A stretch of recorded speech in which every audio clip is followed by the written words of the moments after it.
ज्ञानाञ्जनशलाकया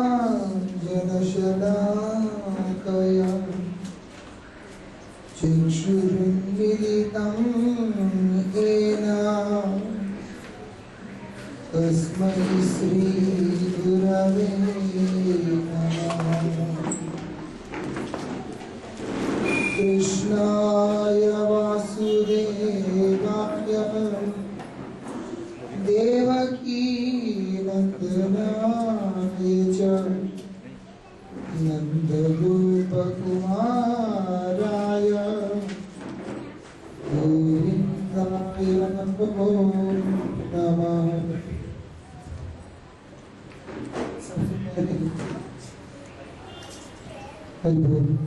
सबसे पहले मैं आप सबसे क्षमा चाहूँगा क्योंकि मेरा स्वास्थ्य पर ठीक नहीं है, जिसके चलते मेरा गला बहुत ज़्यादा खराब है और ये माइक भी खराब है। हो सकता है कि मेरी भाषा आपको ठीक से समझ में ना आए, इसके लिए मैं पहले ही क्षमा चाहूँगा। ये यहाँ 14 वर्ष है बच्चों के द्वारा भगवद गीता का जो कार्यक्रम श्लोक उच्चारण का जो कार्यक्रम बच्चों के द्वारा यहाँ पर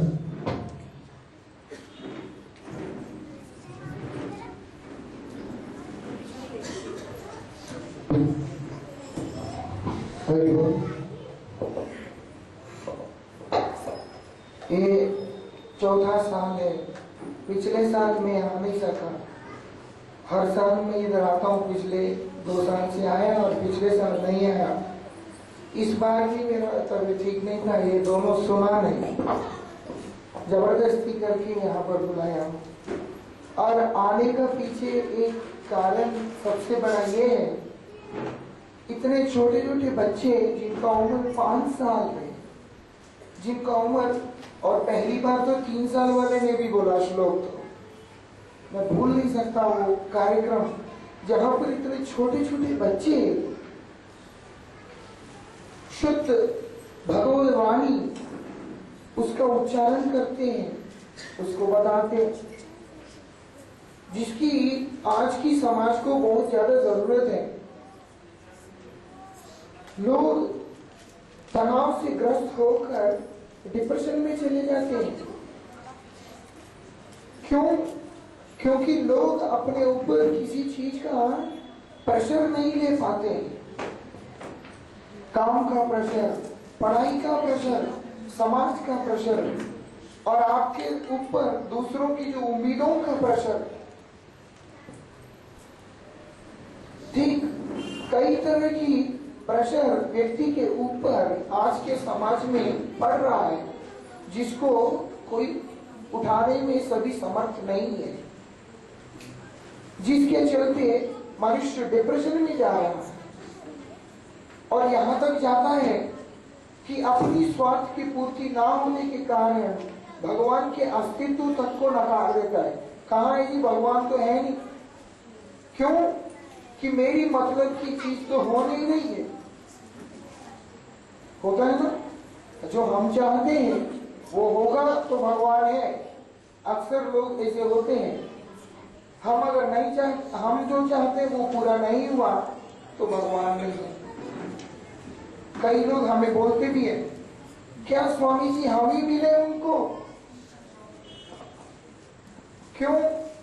हमको इतना तनाव है अंदर, उसको लगता है कि शायद वो उस एक ही व्यक्ति को भगवान ने चुना है कि सारा दुख इस दुनिया का उसी को देना है। ऐसा होता नहीं है, जबकि भगवान बहुत दयालु है। इसीलिए हम लोग साइकियाट्रिस्ट के पास जाते हैं, कहां कहां पर जाते हैं इससे बचने के लिए। लेकिन शास्त्रों में एक सरलतम उपाय बताया कि व्यक्ति हर तरह के तनाव से मुक्त होकर शांत रह सकता है, स्थिर रह सकता है, आनंद से रह सकता है। उसका एक उपाय है, पता है क्या है? भगवत गीता का पारायण। जो व्यक्ति रोज भगवत गीता का एक श्लोक भी ढंग से पाठ करे, उस व्यक्ति के जीवन में कभी भी तनाव नहीं हो सकता, उस व्यक्ति के जीवन में कभी भी अशुभ नहीं हो सकता, उस व्यक्ति के जीवन में कभी भी अमंगल हो ही नहीं सकता। इतना विशेषता है भगवत गीता का। और यहाँ पर बच्चे इतने सौभाग्यशाली है, खुद तो करते ही हैं और कम से कम एक बहाना बनाकर जो लोग नहीं करते बड़े उनको भी बिठाते हैं कि आप लोग भी सुनो,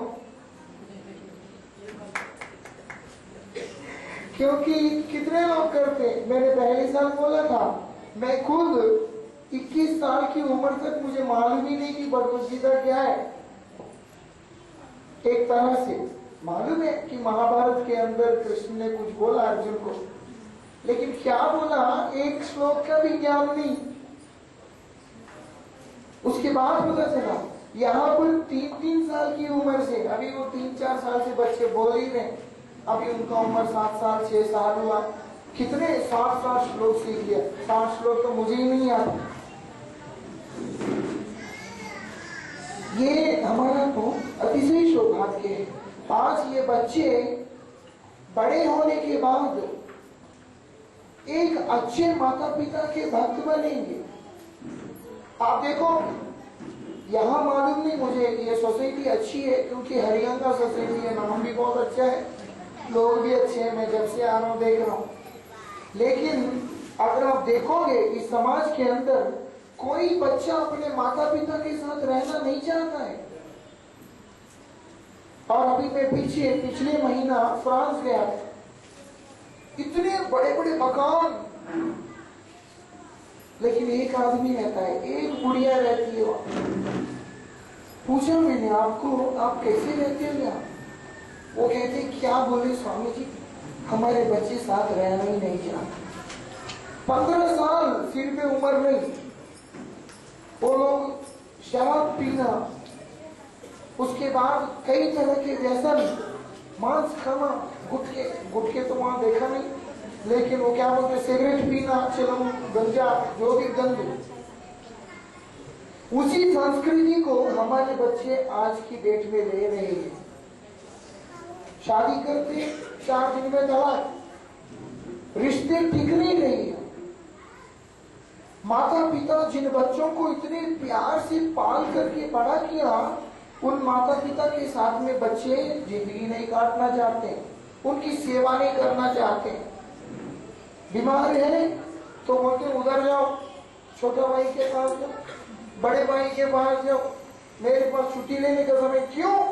प्यार नहीं है। भगवत गीता हम तमाम जीवों के अंदर वो प्रेम को भरने वाला एक पवित्र साधन है। जो व्यक्ति भगवत गीता का पारायण करेगा, उसके अंदर प्रेम भावनाएं बढ़ते हैं, उसके अंदर शांति की भावनाएं बढ़ते हैं।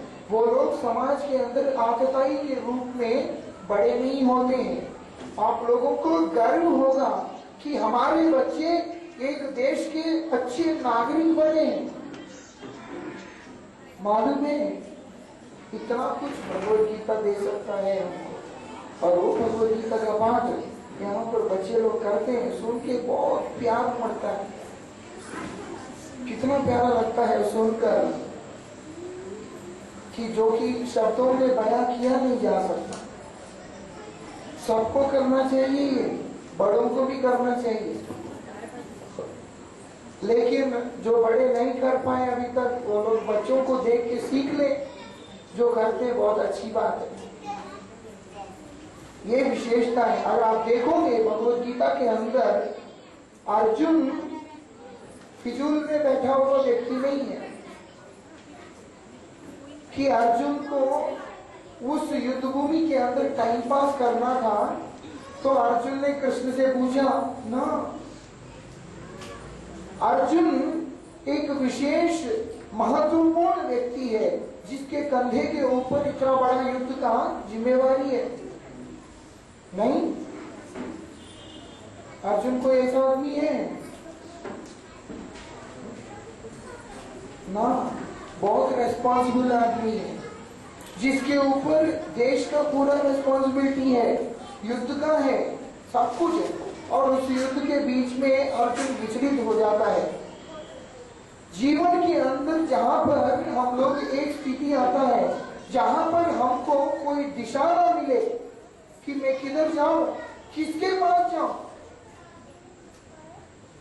कहां पर जाने से मुझको शांति मिलेगा, संतृप्ति मिलेगा, कहां पर जाने से मुझको आनंद मिलेगा, कहां पर जाने से मैं रिलैक्स हो सकता हूं बिल्कुल। उस समय कोई व्यक्ति भगवत गीता को उठाकर आप आजमा के देखें। मैं अगले साल भी रहूंगा, आप लोग आजमा के देखें। जब सबसे ज्यादा परेशानी का समय हो तो भगवत गीता की किताब को खोलकर जो पेज खुल जाए उसी पेज को पढ़ लेना। आप देखेंगे कि एक अंदर से एक अलग तरह का शांति का अनुभव होने लगता है। ये भगवत गीता की विशेषता है। इसीलिए भगवत गीता को अवश्य पढ़ना चाहिए। और भगवत गीता के संबंध में पुराणों में लिखा, गीता गंगोदकम पीत्वा पुनर्जन्म न विद्यते। जिसने गीता रूपी गंगोदक पावन अमृत को पी लिया उसको पुनर्जन्म होता नहीं है, वो दोबारा आएगा नहीं। पुनर्जन्म होता नहीं मतलब जहां जन्म है ना वहां मरण है, ठीक। जहां जन्म है वहां मृत्यु है। पैदा हुआ हर व्यक्ति को मरना है।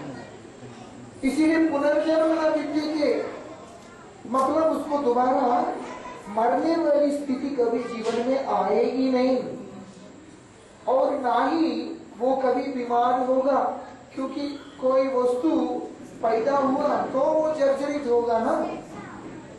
फ्रिज खरीदा आपने तो खराब हुआ, वॉशिंग मशीन खराब हुआ, इसीलिए उसको सर्विस के लिए देना पड़ता है। स्कूटर कार सब जब वस्तु है तो वो जर्जरित हुआ जब व्यवहार में आया। ऐसा ही जब शरीर का जन्म हुआ ये शरीर भी जर्जरित हो रहा है। इसीलिए बीमारियां जरायतस्तदेहस्य, शरीर के अंदर बीमारी, कभी डायबिटीज आ जाएगा, कभी कुछ आ जाएगा, कभी कुछ आ जाएगा, कोई बच नहीं सकता। कभी हार्ट पेन आ गया, कभी सर दर्द आ गया, कभी कुछ आ गया, कोई बच ही नहीं सकता। तो इसीलिए भगवत गीता क्या करेगा, जब हम भगवत गीता का पारायण करेंगे पुनर्जन्म न विद्यते। भगवत गीता का पारायण करने वाला व्यक्ति कभी जर्जरित नहीं होगा, कभी बीमार नहीं होगा, कभी, क्योंकि उसको जन्म ही नहीं होगा। भगवान उसको अपने पास बुला ले। ये विशेषता है भगवत गीता का। इसीलिए मेरे तरफ से मैंने पहली बार भी बोला और मैं हर बार ये बात बोलता हूँ कि मेरी तरफ से वो बच्चे धन्य हैं। उन लोगों को मेरा प्रणाम है कि जो लोग भगवान की श्रीमुख निश्रित वाणी, जो शब्द स्वयं भगवान ने बोला उसको पाठ कर रहे हैं, हम उनको सुना रहे हैं। क्योंकि बच्चों का हृदय बहुत कोमल होता है, उन लोगों के अंदर ईर्ष्या, द्वेष, जलन ये सब होता नहीं है। जब बड़ा होता है आदमी तब ईर्ष्या, जलन सब शुरू होता है। ऐसे छोटे छोटे बच्चों के अंदर ये सब होता नहीं है। उन लोगों का दिल साफ होता है, और जिसका दिल साफ है और उसने अगर गोविंद का नाम किया, गोविंद की वाणी को याद किया, तो भगवान की कृपा उसके ऊपर निश्चित रूप से बरसता है। तो इस बात का कोई संशय नहीं है कि आज इस हॉल के ऊपर, इस हॉल के अंदर भगवान की कृपा का संचार है और हम सब भगवान की कृपा ले रहे हैं। इसीलिए हम लोग सौभाग्यशाली हैं। ऐसे बच्चों को जन्म देने वाले माता पिता भी धन्य हैं। ऐसे बच्चों को उत्साह देने वाले माता पिता धन्य हैं। आजकल माता पिता डरते हैं कि बच्चे ऐसी जगह पे जाते हैं तो उन लोगों को डर लगता है, लेकिन जो माता पिता अपने बच्चों को प्रेरणा देते हैं, जो अपने बच्चों को भेजते हैं, उनको सिखाने के लिए प्रेरित करते हैं, वो लोग धन्य हैं। उन लोगों को भी मेरा प्रणाम है। और जो लोग इन लोगों को आगे आकर उत्साह के साथ सिखा रहे हैं, कोई चीज आरंभ करना आसान है, उसको चलाना सबसे ज्यादा कठिन है। कुछ आप शुरू कर दो वो कोई बहुत बड़ी बात नहीं है, लेकिन जो चीज शुरू किया उसको नियम से रखना, उसको चलाना बहुत बड़ी बात है। ऐसे काम कर रहे हैं ये दोनों हमारे गुरु भाई है, हमारे प्रिय है, इनका नाम नंददुलाल दास है, इनका नाम रुक्मिणी दासी है। आप लोग इनको नीलेश परमार और रूपल परमार के नाम से जानते हैं। ये दोनों धन्य हैं, इन लोगों को भी मेरा विशेष रूप से प्रणाम है। मैं इन्हीं शब्दों के साथ